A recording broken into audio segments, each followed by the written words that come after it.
Good morning. I'm going to preach so long today. I have 3 Bibles up here to preach from, and I'm going through every one of them, word for word, verse by verse.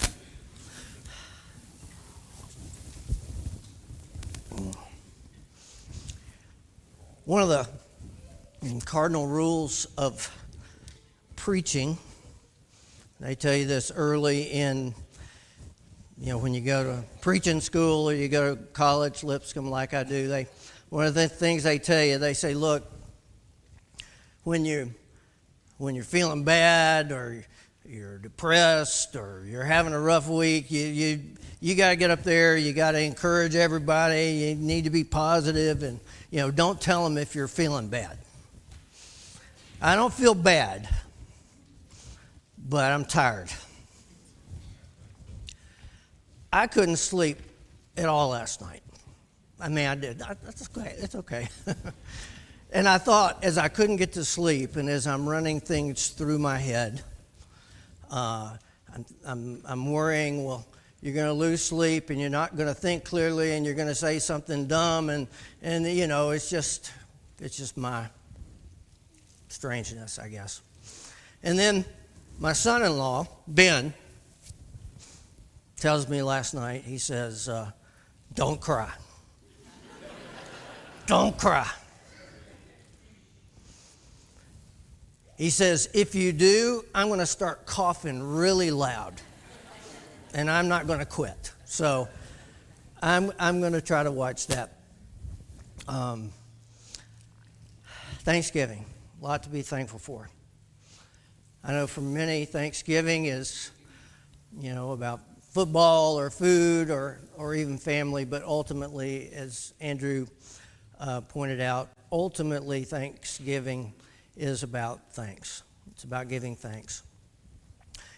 And for probably, 30 plus years, we've had people come up here and share their story of what God has done for them and their family and done in their life.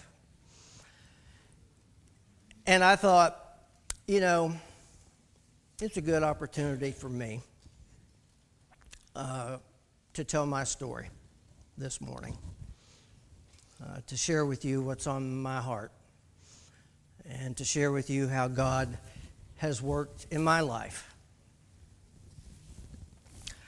Psalm 9:1 says, I will give thanks to you, Lord, with all my heart. I will tell of all your wonderful deeds. And so there's an element of gratitude and thankfulness that's first of all felt, but it's also expressed. I will tell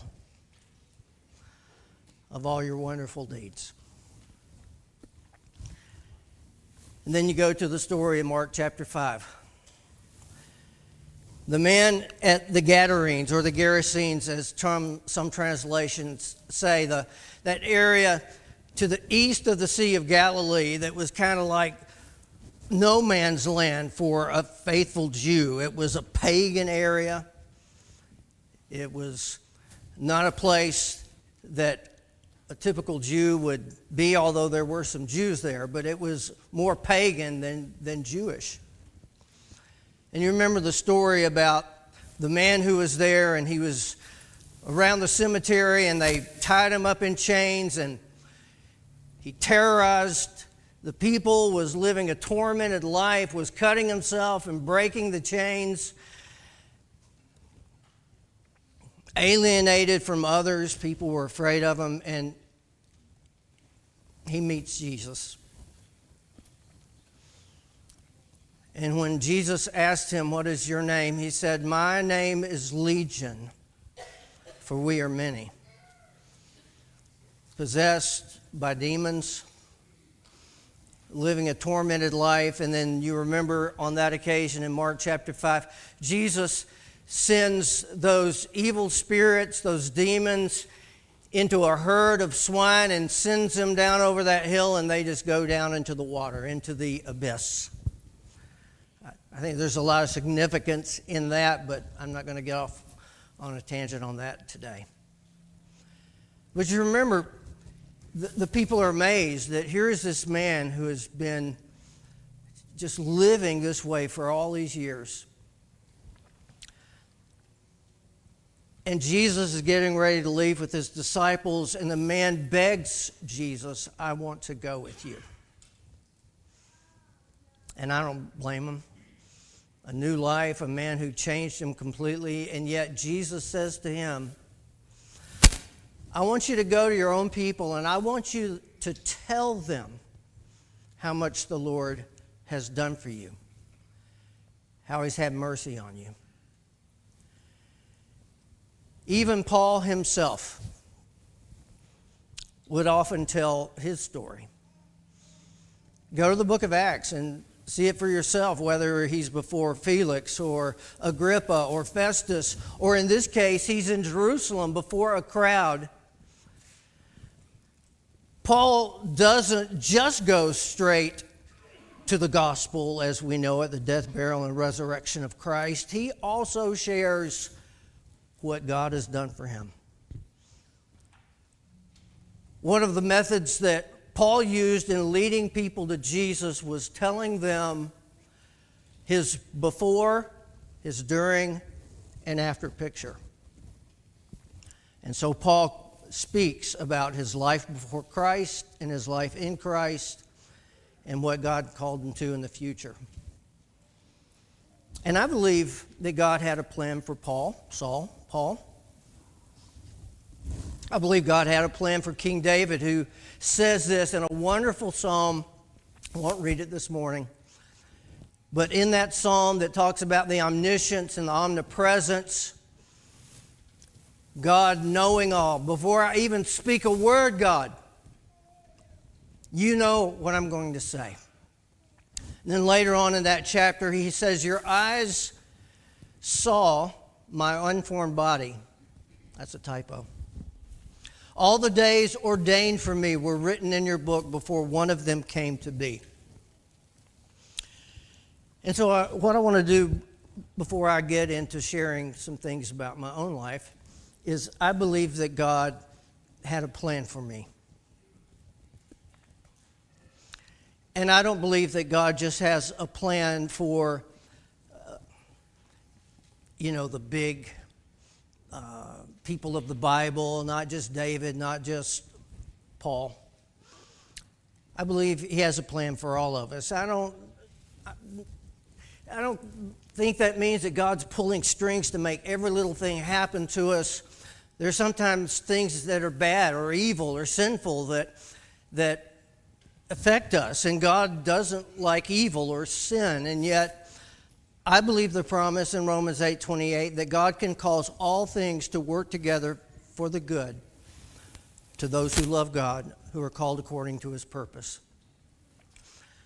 And so as Nick taught in the Wednesday night class for several weeks, I believe that every single one of us, if we're in Jesus and we know Jesus, have a story to tell.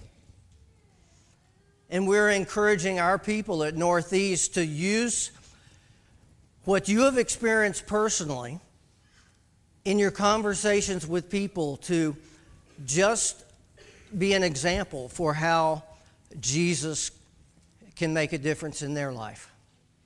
There are all kinds of natural ways to do that. I believe God has a plan for us, for you, for me. I believe we can resist those plans and thwart those plans and get off track, but I believe with all my heart when Jesus says, ask and you shall receive, seek and you shall find, knock and the door shall be opened unto you. He wasn't just talking to the apostles or to big people in the faith. Those words are for all of us. God has a plan for you. So my story and your story, this is our story. By the grace of God, we are what we are. And Paul says this in the context of saying that he's the chief of sinners. And I don't know how many of us can identify with that Gadarene demoniac or the drastic change that occurred in Saul of Tarsus, who later became Paul. But every single one of us can say this in Jesus. Amen? We don't deserve it. I don't deserve it.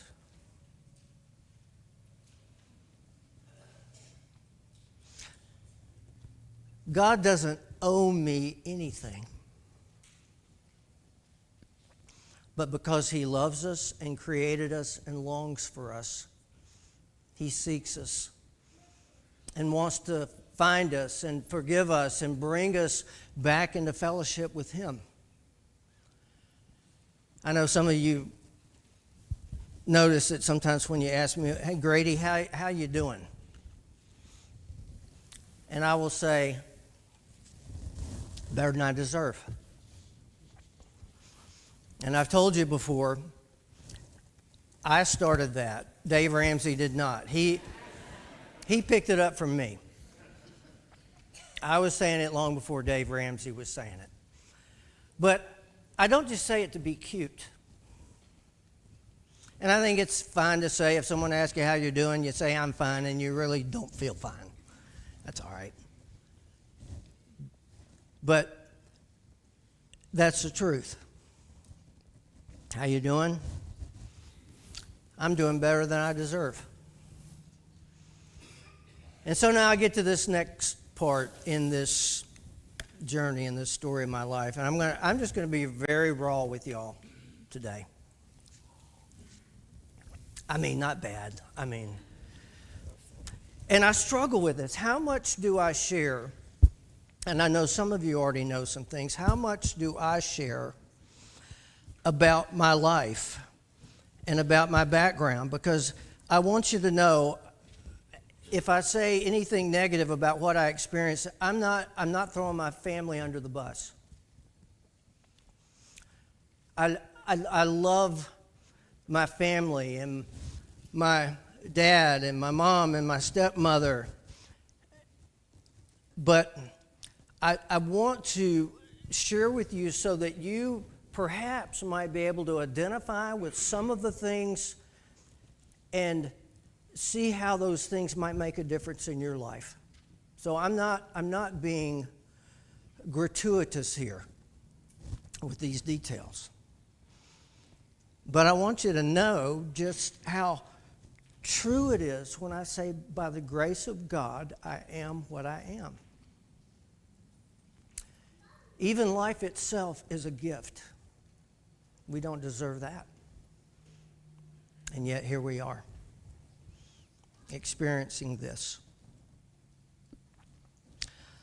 I've told you before, if you were going to find a family to define dysfunctional, it may have been my family growing up.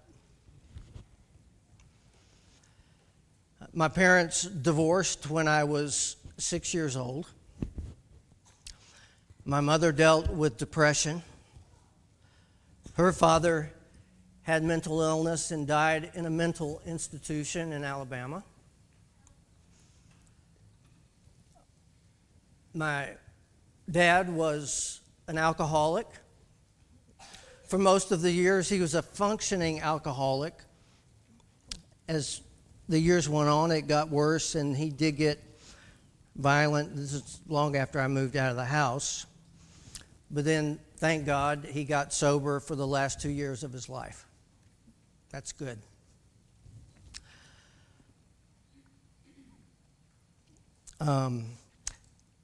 We thought we were the Brady Bunch. My parents divorced, and then we got remarried, and some people jokingly called us the Grady Bunch. I was the middle child in that first marriage, and then he got married, and I was the middle child again. Do with that what you want to. I've always been the middle child. I don't know what that means, but I was a middle child. And I know there are many people here who've been affected by divorce. And it can be hard and it can be difficult, but it's even more hard and more difficult if the kids get caught in the middle. And I know those of you who have been through it and know it, you know what I'm talking about. My dad, there's a point, he finally got to the point he despised my mother. And we went to live with him because she had emotional issues and problems. Not that he didn't have some of his own, but it was a more stable situation. And it was always safer for me to feel negatively about my mother because I was with my dad and that's how he was. And I can remember growing up, my dad saying about my mother, "She's crazy, Grady, she's crazy." I heard that over and over again growing up about my mother. And she was. In her own way, she was. But we got caught in the middle of that divorce, and we lived with my dad, and I'm thankful for that. But my mother wanted visitation rights. She wanted to see us. And so she sued my dad for visitation rights. And so as a 7 or 8-year-old child, I was going before a judge and telling him whether I wanted to be with my mother or not, or visit my mother or not. And certainly I did. Deep down I did. But it wasn't safe to feel that way. So I remember going before a judge as a child and saying, "I don't want to see my mother." When Dad got remarried, he said, "This is what you're going to do. You're going to call your new stepmother. We want you to call her mom.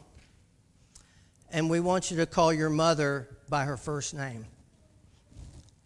So in the house growing up in this blended family, there's a woman I barely knew, and I'm calling her mom now. And if I talked about my mother, I'd have to use her first name in the house. And I will say this, when I was about 27, 28 years old, I finally confronted my dad with that. I'd made my peace with my dad. And I'm so thankful I spoke to him and spoke that truth to him, that was wrong. So that was the melee of my youth. My sister eventually, later on, she eventually committed suicide in a mental institution, my older sister. And throughout my growing up years, I was always longing for security and safety, but I didn't always feel it, to be accepted and loved. And once again, I'm not sharing this to make you feel uncomfortable.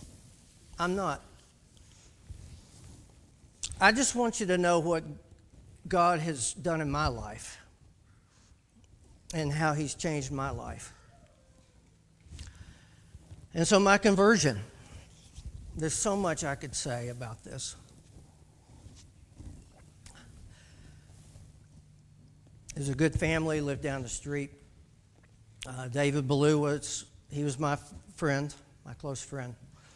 And I started going to church with them. And by this time, we were raised kind of lukewarm Protestants, but at that time, we weren't going anywhere, and my dad admittedly considered himself an agnostic at that point. In fact, when I started thinking about visiting church with his family at the Memorial Parkway Church of Christ, I loved the youth group, and I loved being there and experiencing that. And I remember early in high school, I said to my dad, "You know, Dad, I'm thinking about attending the Church of Christ and becoming a member of the Church of Christ." And he said, And some of you will get this, some of you won't. He said, I don't want you going to that Campbellite church. See, only a few laughs, but you understand. There's a lot of history with that. And that pushback from my dad was enough that I just kind of let well enough alone. But this family down the street who loved me and treated me like one of their own and fed me and taught me how to water ski and went to my baseball games and took me to baseball games, which I didn't get at home. They were like a family to me. And they loved me. Even when I wasn't going to church with them, I didn't always go when they invited me. Sometimes I'd want to do my own thing. And I think I've told you this story before, but I'm in high school and they've asked me to go to church on Wednesday night and I didn't want to go. So I'm out in the front yard with my golf clubs and I'm like doing chip shots. And they drive down the road. They were just right down the street. And they drive down the road and Mary Ballou, who was David's sister, rolled down the window and yelled at me, "Heathen! Heathen!" I had a good relationship with them. You can develop a relationship with somebody to the point that you can call them a heathen and they'll still love you. And so at the end of my senior year in high school, I came to a place where I had to make a decision. Because I'm living in two worlds. There were the young life church people that I associated with. David was kind of an illustration of that. And then I also cavorted with some of the cool kids, more popular kids.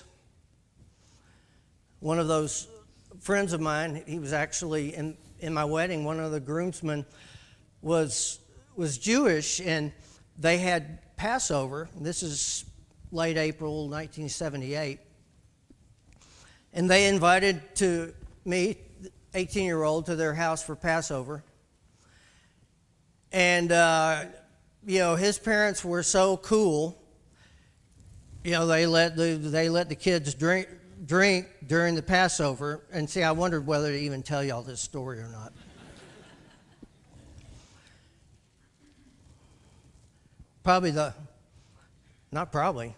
Absolutely the only time I was drunk in my life. Foolish drunk. Yeah, I'm going to church too. You kind of see where this is. Cool friends, church friends. Maybe acting a different way with a different group of friends. But I get it. I thought and prayed and wanted to do the right thing, and I finally had to make a decision. I was going to have to choose. I was getting ready to go off to Auburn, of all places, to go to college to be an engineer, a chemical engineer. I'm going to try to speed this up.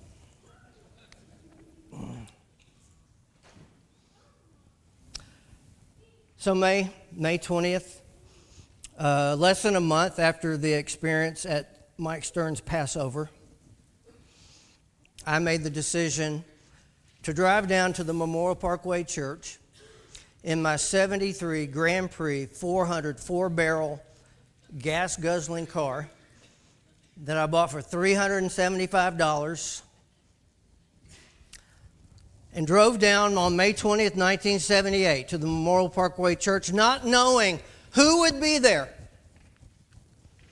I just thought the preacher preaches, maybe he lives there. So I drove down to the Memorial Parkway Church by myself, a senior in high school, just a few months away from going off to school. And I knocked on the door of that church, big glass doors, and I don't know what I'm doing. I didn't call anybody ahead of time. J.C. Davison, the preacher, opens the door.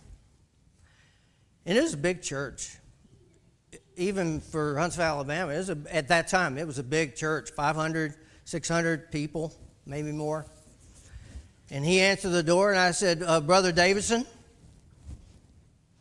I said, I'm Grady Smith.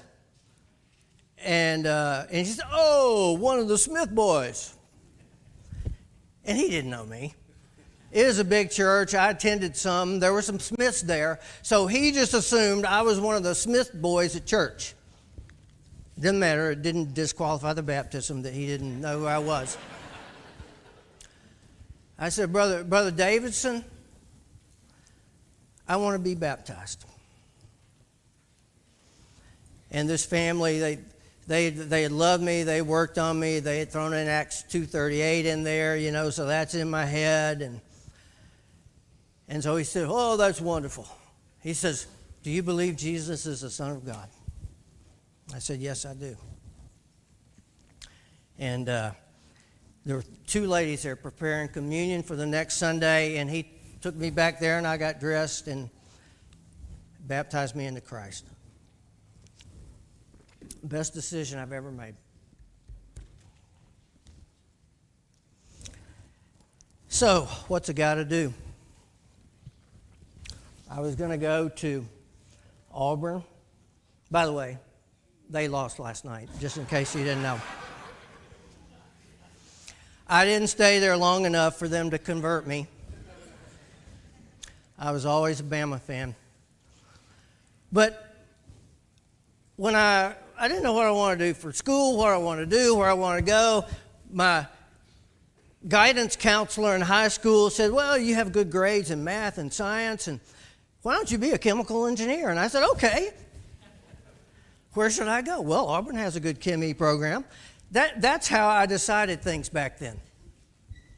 My parents were mildly involved, not super involved. So I go to Lipscomb, but over time, very quickly, I was involved in the campus ministry and other things going on there, that my heart was not in this chemical engineer thing. And I talked to my youth minister at Memorial Parkway about that. Knew him pretty well, because I'd gone to the youth group there some, and he said, Grady, something you may want to consider is to go to Lipscomb. And we have a lady here who has, a lot of money, and she's put aside money here at the church to send preaching students to Lipscomb or a Christian college. And I couldn't have afforded it if that was not the case. I don't know who this lady was. I still don't know. But I'm thankful for her, because I was able to go to Lipscomb. And it was there that I received continued encouragement and support. Started as a youth minister at Lipscomb. My last 2 years at the Greenbrier Church. Met Jeannie.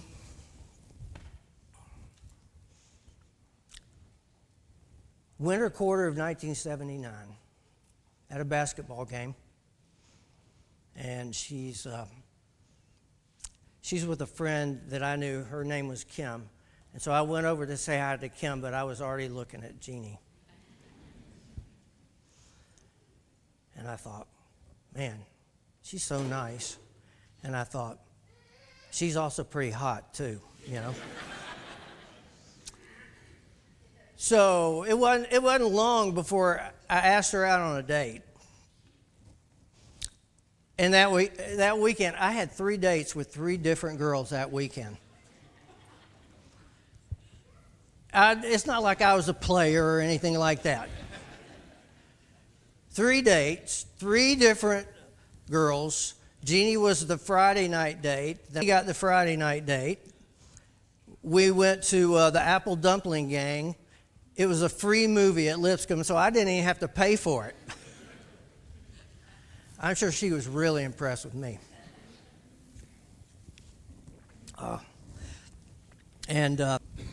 So we fell in love.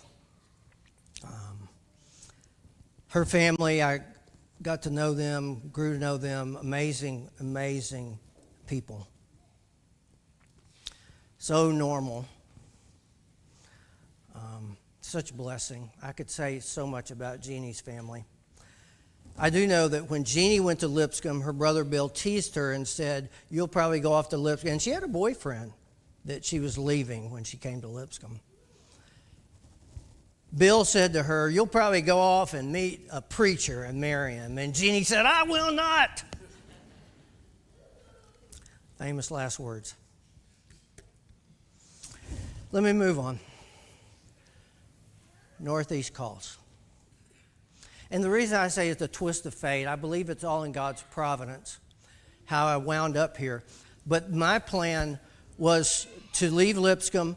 I had already applied to Harding Graduate School in Memphis. I was going to find a little church in Memphis and go to that, work at that church and go to graduate school.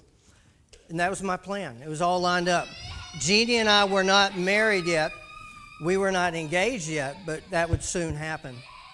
And so I'm talking to one of my professors, Carol Ellis, when I was at his office, and he said to me, "Grady, do you have a church yet?" I said, "No, not yet, but I figure I'll go to Memphis, go to graduate school, find a little church I can preach at, and everything will be, hunky-dory, there." And he said, I just got a call from somebody in Cincinnati, Ohio. It was one of our elders at the time, Charlie Proctor, had called. But he called Lipscomb to talk to Bachelor Barrett Baxter. I've told you this before. And although I had classes with Brother Baxter, 2 or 3 classes, my main guy was the speech guy. I was a speech communication major with a minor in Bible. And Carol Ellis happened to be filling in for Bachelor Barrett Baxter while he was out because he was having cancer treatments. Charlie wanted to talk to Brother Baxter, talk to Carol Ellis instead, and I happened to walk into his office right after he took that call from a church in Cincinnati who's interested in hiring a preacher. And so I'm not going to go into too many details about that, but suffice to say, I gave Charlie a call, talked to him. They sent people to Lipscomb. They interviewed me there. Then the third step was for Jeannie and I to come to Northeast in April of 1982. And I had very little preaching experience. I had some. They let me preach once a month at Greenbrier. And I remember my first sermon, it was over an hour. It might be like this one. That's okay, it's my swan song. I'm not apologizing. If you have to get up and get to the roast, go get it. Go get it. I remember the first sermon I preached at Greenbrier, it was, like I said, about an hour long, but a lady came forward to be baptized. My first sermon at Greenbrier. Now, it was not my first sermon because right after I was baptized, they gave me this Bible when I was baptized at Memorial Parkway, and then they had me a couple of months later preach at Memorial Parkway. And this is before I decided to be a preacher. They wanted me to speak because they got a lot of the young men to do it. So a couple of months later, I'm in the pulpit terrified. And I got this Bible on that occasion presented to Grady Smith Jr. on the occasion of his first sermon, August 23rd, 1978, at the Memorial Parkway Church of Christ. And I preached from this Bible quite a bit when Northeast was a King James only church. We're not now, but we were then, or close to it.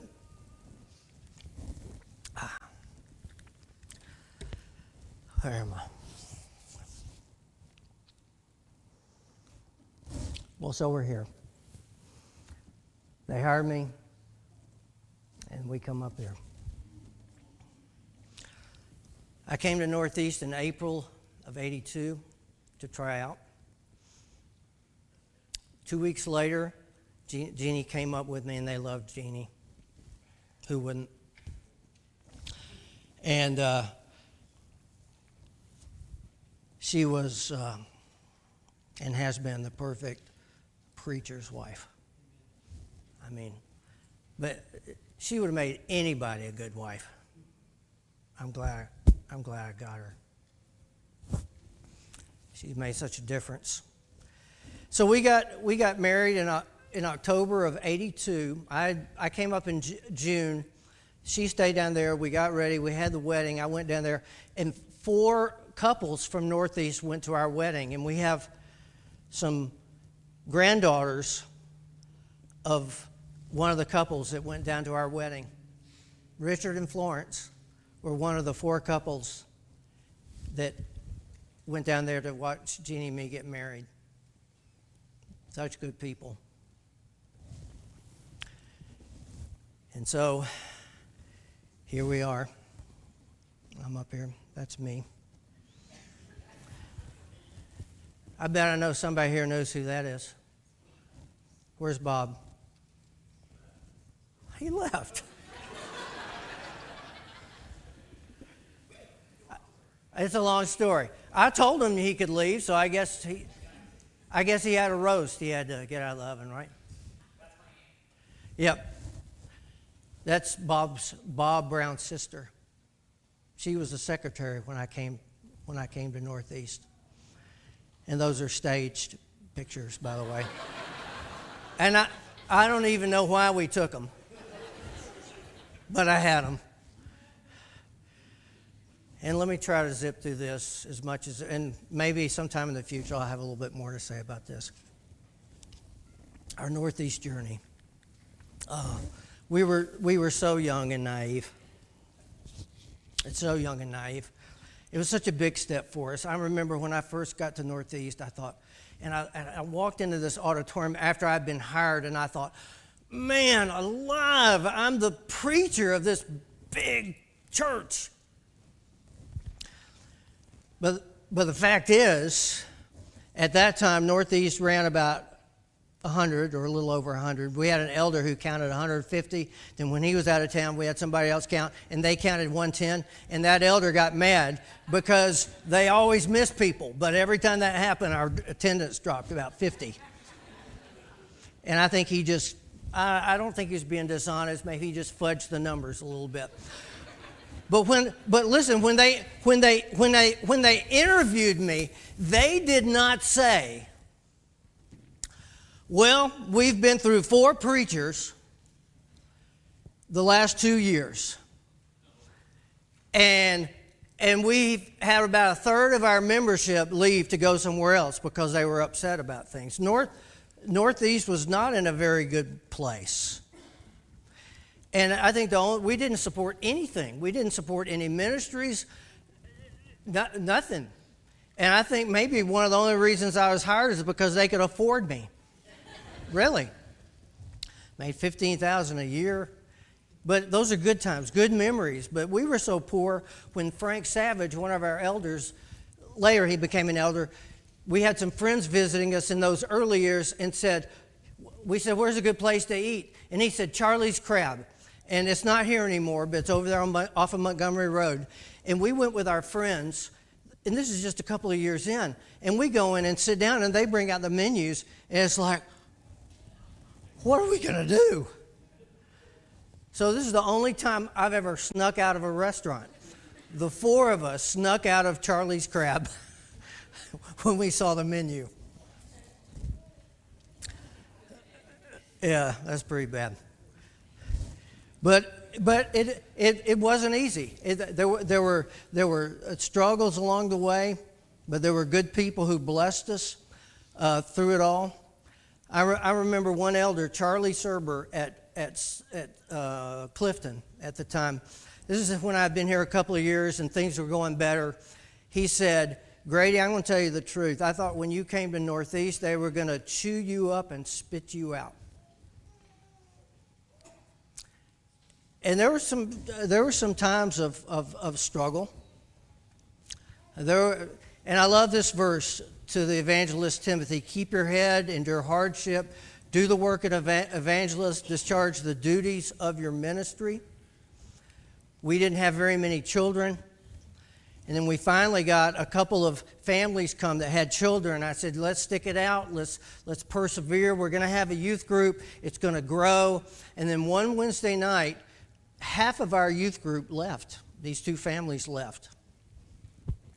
This is fairly early in my ministry. And, I felt at times like I was kind of spinning my wheels. And then later they contacted me, and one of the men told me that, Grady, we want you to know that we're not leaving because of you. And then they shared with me there was a prominent leader's wife who had told them, if it's Grady, we can get rid of him. Don't say all. I'm not sharing that with you. I'm just saying there were struggles. And that was the point where I'm thinking, I don't even know if I want to do this preaching thing. So I'd started the process. You know this now. I was going to become an insurance agent. I had a preacher friend who had given up the preaching gig, and he was trying to encourage me, Amber Johnson's brother. And I had started the process of becoming an insurance agent at like year 3 or 4 when we were here, because I felt like things weren't going how they should go.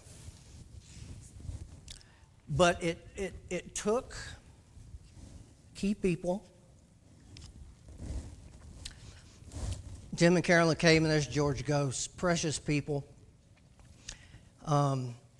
If it wasn't for these two right here, I don't know if I would be preaching. Jim was an elder at that time, thank the Lord, and he encouraged us, don't become an insurance agent. It's a crazy idea. Stick it out. Stay here. We have your back. They were like Barnabas to Jeannie and me. Carolyn, when I did graduate school, she typed all of my papers, typed them on a typewriter. She was there when our children were born in the hospital. They made a big difference in our lives, just like many, many, many others. And so, Psalm 103 says, praise the Lord, my soul, all my inmost being. Praise his holy name. Praise the Lord, my soul, and forget not all of his benefits. So many precious people that helped us persevere in this church to make it the place it is today. And I tell you, I always have been, always will be. I'm the biggest fan of this church. And I never have understood why anybody would want to go anywhere else. And I know it's okay to go to other places, but that's just how I feel about this place. That was the first Sunday we hit over 200. And we didn't take it that day because we're going to break 200 today. It just so happened. That was a momentous moment for us in the early 90s. 10 years later, Jeannie and I are traveling with a group to Thailand, and we're supporting mission works, and we've hired ministers and multiple staff and have building programs. And I think we never would have gotten from here to here if it wasn't for the perseverance of this church.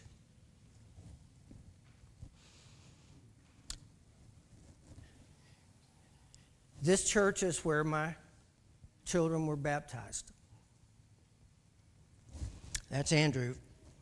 Father's Day of 1990, I think. No, 2000. You would have just been 3 years old. That would have been unscriptural to baptize you at 3. Whew, I'm glad we didn't do that. They're baptizing 3-year-olds over at Northeast. Catherine baptized on July 4th. Not long after that, I think that very next summer, or maybe the year. No, I think it was the very next summer. And Catherine says, no picture of me. And no one's there to take a picture. It was a Sunday night. We weren't expecting it. And you are the second child. So So we have more pictures of Andrew than you. I'm sorry.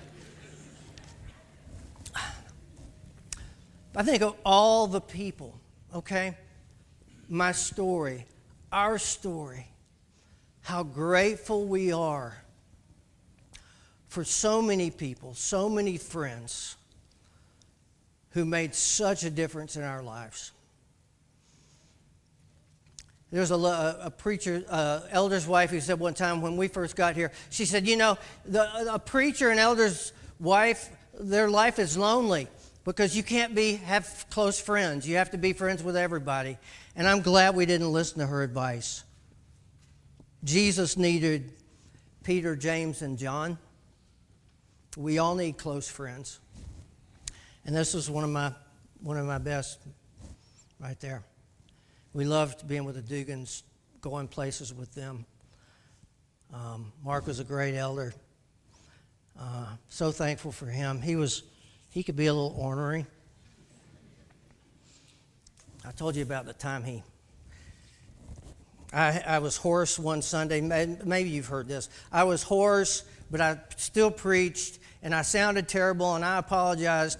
And the next Monday, Mark Dugan called. I didn't know it was Mark, but somebody called and said, I was at your church yesterday. And Mark says all he did was pinch his nose. I was at your church yesterday, and I was thinking about becoming a member there, but the preacher sounded so awful. I'm not coming back. I'm not coming back to that church. That's what he did. If that wasn't bad enough, I got up in the pulpit the next Sunday. And I said, let me tell you about somebody who called this church. And how you shouldn't judge people by how you sound. And I think Mark says he was walking down the hallway when I said this, and he just just melted a little bit. I've done so many dumb things. Like the time I'm renewing vows with people, and their name were Darren and Amy. And I thought, it's just a renewal of the vows. All they wanted the vows and a couple of comments. I'll take an old wedding outline, and I'll just go from that. And they were named Darren and Amy.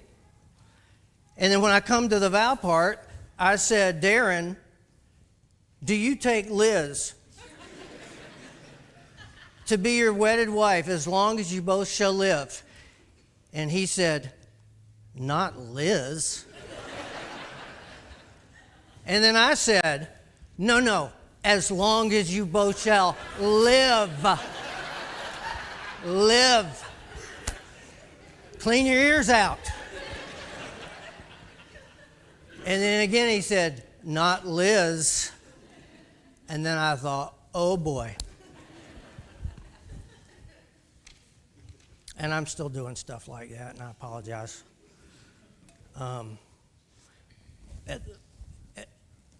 Is Doug Alcorn here? Even last spring, when Amanda has her graduation party, they want to take pictures with people with Amanda, and so we're walking in there, and I see Doug sitting there, and I reach down, he's wearing shorts, and I yanked the hairs on his leg. I don't know why I did it.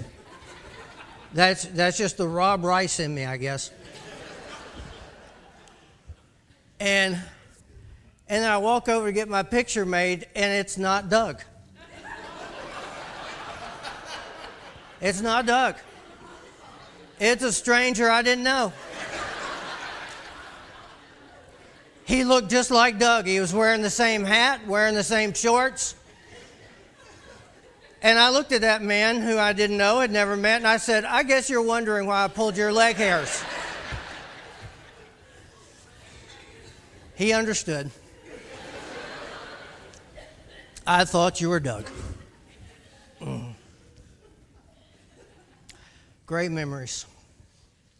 And then I want to close with this one. I love Psalm 127, 4 and 5. Like arrows in the hand of a warrior are the children born in one's youth. Blessed is the man whose quiver is full of them. And when I think about how God has worked in my life, and what He's done.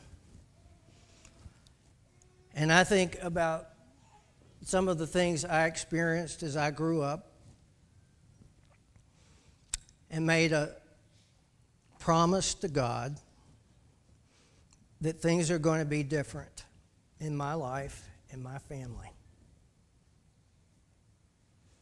And God has been faithful. And we told our grandchildren yesterday that we pray for them just about every day by name. And we're so grateful for a son-in-law and a daughter-in-law who have been perfect for their spouses, Andrew and Keela and us. So that's my gratitude story. I am so profoundly grateful for what He's done. And so if you say to me sometime, how you doing? And I say that, I mean it. I'm grateful. And I'll close by saying that I believe God, as I mentioned earlier on, God has a plan for you. And I believe when we, the Church of Christ prayer guide, garden direct us, I believe that. And He asks us to just seek His will and keep seeking and knocking and searching. And when we fail, look to Jesus and keep moving forward. All of us, God has been so good to us. And He's been good to you. And He's still writing your story. So what does the future hold for us? The best is yet to come. In Jesus, the best is always yet to come on this side of eternity. And so I want us all to share in that. And so I want you to know that God is calling you. He's calling you into His will. He's saying, open your heart and open your mind and seek me out and continue knocking and searching. And there may be some folks here who are ready to commit their lives to Jesus and be baptized. We don't have to do it in front of the crowd. There were only 2 that Saturday afternoon that I was baptized by J.C. Davison. But we can do that for you anytime if you're ready to commit. If you have a need, you want to pray with one of our elders. We have great elders here on staff, a great staff. I didn't even get into how thankful I've been for the staff through the years, and Noah and Nick and just so good. And now we have Noah Jordan here and Avery. It gives me a sense of joy and pride when I see kids who grew up at this church and they're in this area and they're connected and involved in serving. I'm grateful for what you experience, and Ben and Rachel, and there's a host of others. God's been good to us, and the best is yet to come. So we're going to sing a song. I have no idea how long I went. I went about an hour. It's okay. I'm done. My mouth is dry and I'm tired.